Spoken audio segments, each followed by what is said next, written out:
Hundreds of people, military officers and dignitaries were at Offutt Air Force Base this morning for the change of command. Secretary of Defense Lloyd Austin made the trip to take part in the event.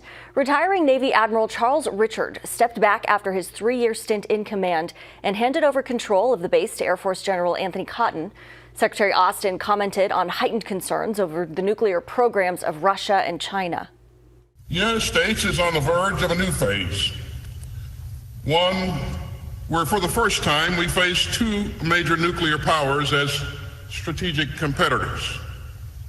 The People's Republic of China is expanding and modernizing and diversifying its nuclear forces.